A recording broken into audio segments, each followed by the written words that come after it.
What is up, you guys? We're here at the WYNN. We're gonna jump into 2-5. We're here with Mariano, Rampage, Justin Escalona. It's gonna be a great vlog for you guys. In for 1,500, out for who knows. You guys are gonna have to find out. So let's just jump right into the hands. It's gonna be a crazy one. Drop a like on this video right away and let's go. And a crazy one it was. This vlog has a little bit of everything. Fights at the table, blind raises from Justin, endless shots and drinks, and a cold 4-bet shove on Rampage Poker. Let's go. First hand of the night, we look down at ace-9 of spades. The player on my right puts in a raise of $20, and I put in the call. The button and the under the gun also come in, so we're going 4 ways to the flop. $87 in the pot. We flop top pair, top kicker, as Jamie Gold would say, 9-8 deuce rainbow. Player to my right does not slow down into 3 opponents. He bets $35. I'm not going anywhere when we flop top pair here. I put in the $35 and the button gets out of the way, but the under the gun puts in the call, so we're 3 ways to the turn, which brings the king of spades. Really shouldn't change too much. If he's betting here on the flop into 3 other opponents, he's saying he has a piece of the board.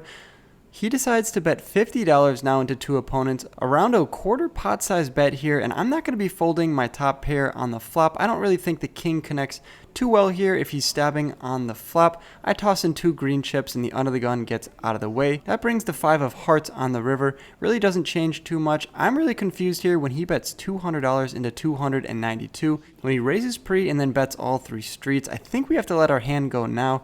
If he would have bet a little bit smaller, we probably could have paid him off or just check behind when he checks to us. Given the fact he bet $200 here, I toss my cards into the muck. The end of this hand is indicative of how the rest of the session is going to go. The opponent turns over 3 deuce of hearts, so we just had a pair and went for it on all the streets there. He's going to bluff us in that pot, and unfortunately, we're on to the next hand here, 0-1.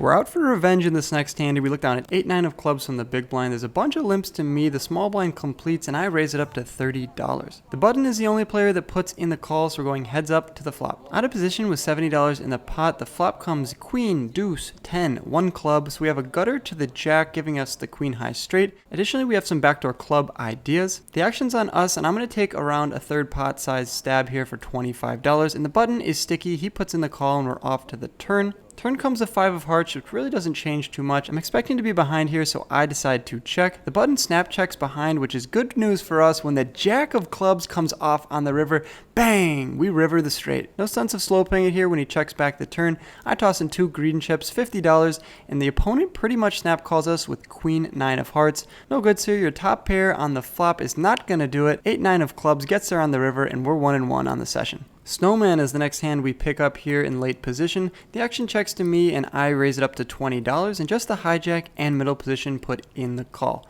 Going 3 ways in position to the flop, which comes jack high, jack 5-4 with 2 diamonds. We do have the 8 of diamonds in our hand. Middle position and the hijack check it over to us, so I decide to represent the jacks in our range and I bet $20. Hijack gets out of the way, but the middle position player, who was the one who showed deuce 3 of hearts in that first hand, puts in the call. 112 in the pot. The turn comes the jack of hearts, pairing the jack and making it less likely that we will have a jack in our hand. Opponent now leads out for $35, which is pretty strange here. I think he's representing a jack, obviously, or a diamond draw, so for that reason, I decide to call and see what he does on the river. River comes the 7 of diamonds, which is not the card we wanted to see. Like I said on the turn, I'm expecting him to either have a jack in his hand here or a diamond draw, and now we're behind both. Not a great situation. Opponent leads out for $75, and I don't really think there's too much of a decision here. I toss my cards into the muck. No, thank you. Over here. Oh, I got us some. Oh, I did Hennessy shots. I got us some. Motherfucker. One of those Hennessy shots is for the on the blue shirt. Perfect. Your audio. What? That's for me, baby. Yeah, he ordered it for you. Yep. You're kidding, man. Adios. I got one for Ethan and for Mariano. After downing our shots in our AMFs, we pick up the hand here where Justin goes for a $400 bluff on the river with 9-5 offsuit. He ends up getting that one through, so a great bluff by Justin. We're going to see more of him here later in this session. Yo, Ethan, can I get a hiya? How much Like that? Oh my god. What do we have? Oh, you're open-ended. Of a pair. I'm natural. Here, you open mine. I haven't looked.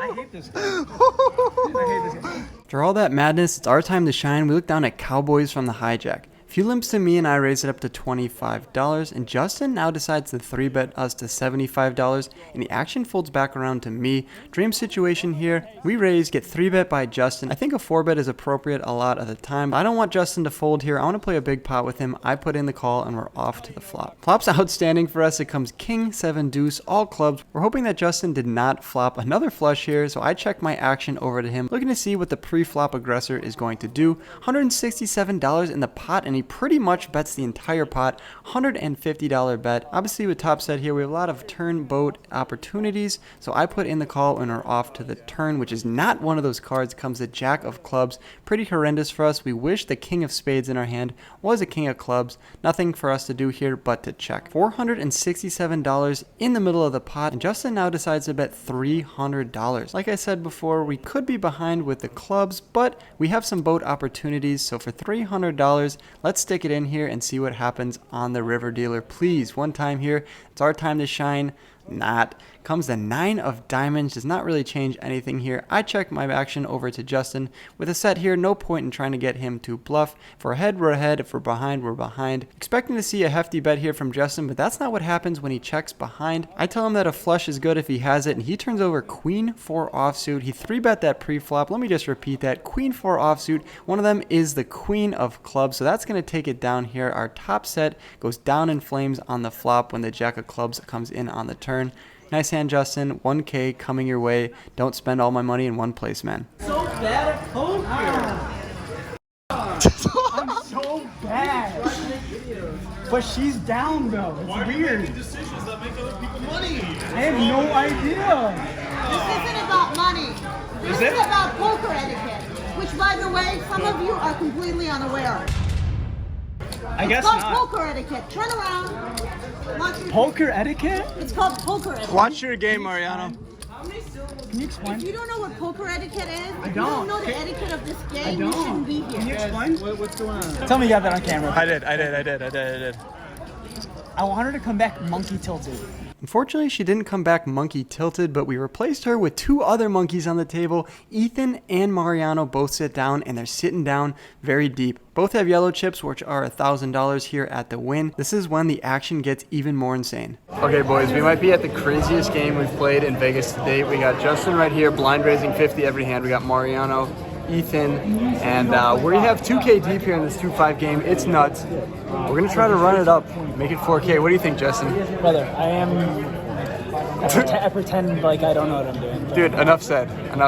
Next hand, we look down at ace-10 offsuit from the cutoff. Under the gun raises it up to $25, and Mariano on our right puts in the call. I'm not shying away from the action here. I throw in 25 as well, and Justin calls on my left as well. The gang's all here. We're going 4 ways out of position to the flop. $107 in the pot. The flop gives us top pair with a top kicker. 10, 3, 5 with 2 hearts. Under the gun does not slow down. He bets $75, and on this board, we have to be a little bit concerned. Mariano gets out of the way and the action's back onto us. The reason why I say I'm a little bit concerned, even though I have top pair here, is because his under the gun raising range and then his flop betting range into 3 other opponents is going to have a lot of overpairs here.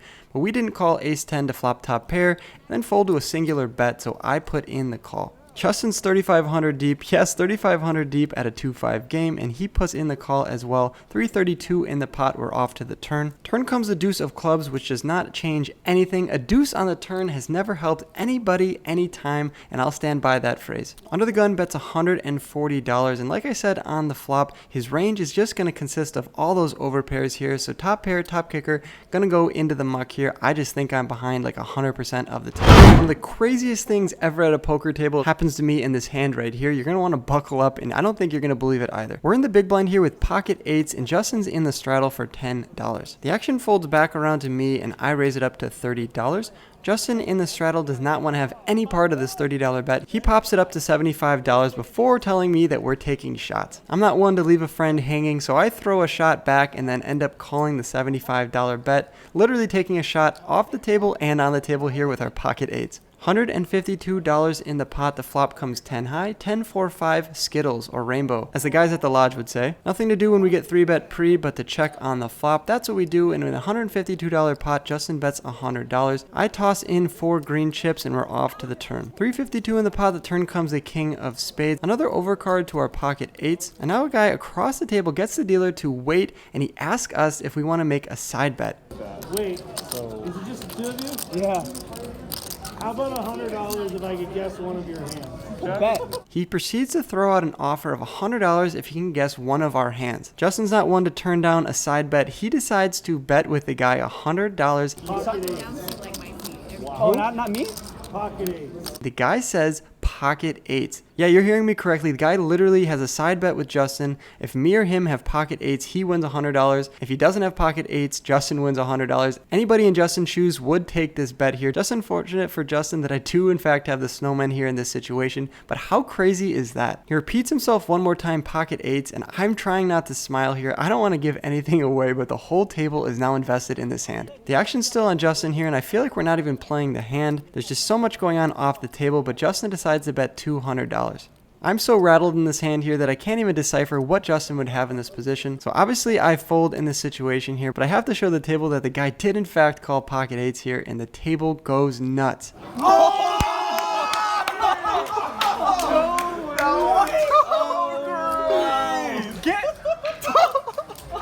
does that even happen?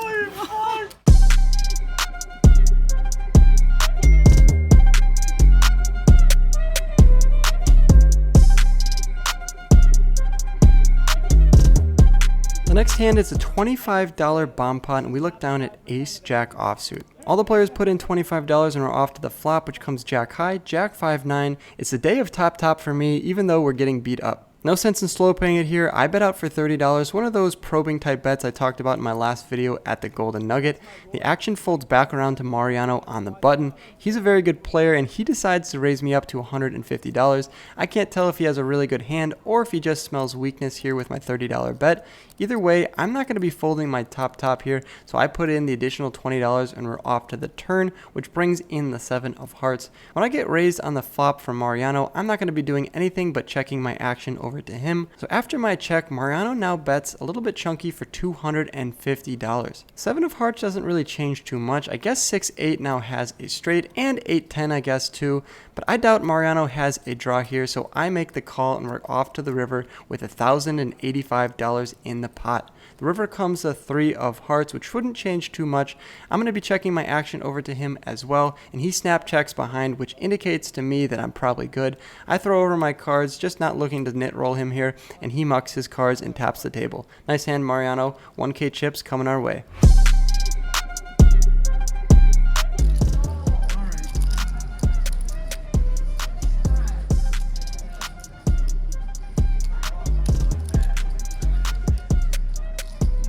Next hand, we look down at ace jack of clubs from the hijack. The action folds to me, and I'm going to be raising it up here all day. I make it $20, and just Justin, that's a tongue twister for you guys, just Justin on my left puts in the call, so we're heads up to the flop. Out of position to the flop with $47 in the pot gives us top pair, ace 4 deuce with 1 club. And I decide to check here for deception. I don't really think if Justin doesn't have an ace, we're going to be getting 3 streets of value here. So given that there's not too many draws on this board, and I pretty much have it locked up here with my ace jack, I decide to check. Justin checks behind, and we're off to the turn, which comes a 6 of diamonds. And I'm not going to be checking again when he checks back on the flop. I need to build a pot and get some value, and I decide to go for the overbet, just making it look a little bit spewy. I'm hoping that's what Justin thinks when he tosses in $50. We're off to the river with $147 in the pot, which comes to 8 of spades. Unless he has ace 8, I don't really think this card is changing too much. So for that reason, I decide to bet $100 into 147, just looking to go for that second street of value. Justin's a friend, and it's heads up here on a wild table, so I decide to show the jack of clubs. I don't really know what he's going to make of this card here, but he thinks about it for a little while before throwing in 4 green chips, and we're going to scoop that pot when he flicks his cards into the middle. Angle shoot Alex? Hey. Oh, nice five. Get the out of here. Brother, I had 8-3. Yo, Mariano. Nice hand. Nice slayer of the game. Yeah, you too, buddy. My boy. Have fun. Have a good night, man. Stay real. Mariano, I have 8-3. Really? Holy moly. I guess it doesn't matter. This is chocolate. Ethan, he's just losing his mind. He looks like a turtle. Folding is boring. Holding it boring. Mariano's goated for that. There's competition now. People love this. How did I have your outs too and you hit? Okay, so Ethan's winning way too many pots. It's time to punish him. Okay. Thank you. I really thought that was a 3.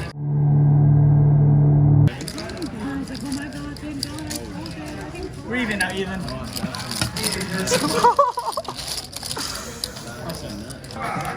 at this shit. Hold on. Alex Raleigh, making you proud, bro. $25 bomb pot again here for the entire table. The action here is nuts. We look down at King 5 of diamonds, and the flop comes advantageous for us. It comes 9 deuce jack with 2 diamonds. I check my action, and it checks all the way around to Justin on the button, who bets $75. The action folds back around to me, so I throw in 3 green chips. Not going to be folding the King High flush draw here. That brings in the 6 of hearts on the turn. $325 in the pot. We're not going to be betting out here with King High, so I check. Justin now fires for $200 and 200 into 300. For $200 more here, I'm not going to be folding again here. If this table is action, I have to give action to get action, if that makes sense. So I stick in $200 more of my own money. We're off to the river. River does not improve us. It comes to 7 of clubs. Unfortunately, I check over to Justin and he snap announces $400. I fold my cards, but that's not the interesting part here. In a bomb pot, how lucky is Justin to pick up pocket aces? Just unfortunate we didn't hit a diamond there and we couldn't have got him in a cooler. This next hand here, we rub our cards on the table for good luck. We're on the button and we get blessed with pocket queens, the ladies. The action folds around to Ethan, who decides to make it $35. And I'm going to play this tricky here. I decide to go for the smooth call. Justin's been doing some crazy moves here when he has the option to do so. I think there's a very high chance that Justin decides to reopen the action here with a back raise, and that's exactly what happens when Justin doesn't even look at his cards but announces to the table that he's going to blind raise $100. The under the gun gets out of the way and the action is back onto Ethan. When he makes it $35 pre, his range is going to be pretty strong here, and he announces to the table that his range in fact is very, very good when he 4-bets Justin out of $400. What we need to think about here is how often is he doing this because Justin is blind raising, and how often is he doing this with ace king, aces, or kings. Nevertheless, we have definitely slow played our pocket queens up until this point, and we've been getting beat up pretty much the entire day, flopping some pairs and not getting paid off. So I decide to make a move here on Ethan. So I now decide to make it $1,600. I'm all in, baby. Justin gets out of the way pretty quickly, and the action's back onto Ethan. Ethan now goes into the tank, which is definitely music to our ears. We have $1,600 in our stack and we bet $400, so only around $1,200 more to him. He has $6,500. He's a big winner in this game at the moment, so he definitely has the chips to gamble. Mariano takes my cards and looks at them and then gives them back to me. Ethan doesn't look too happy and mucks his cards, and we're going to take down that pot with pocket queens. Come on, Ethan, you got to call me one time there. What the f, man? Fold. How do you raise that to 400? Call it. That makes a ton of sense. Call one time. If you really want to be sure, there's a lot of money, so hold on. Can I get a rebate, Mariano? Green stack over there on the back. Yeah, I got a fucking ring bird. I got a limit. I got all That's stacked. All day.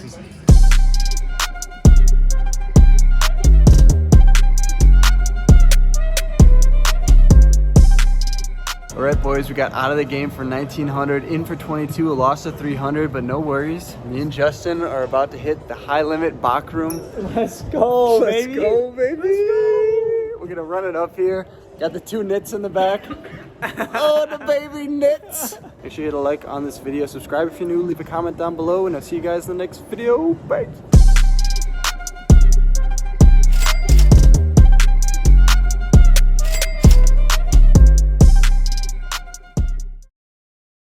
Thanks for watching to the end of my video. Click my head below to subscribe and stay in the loop. See you next time.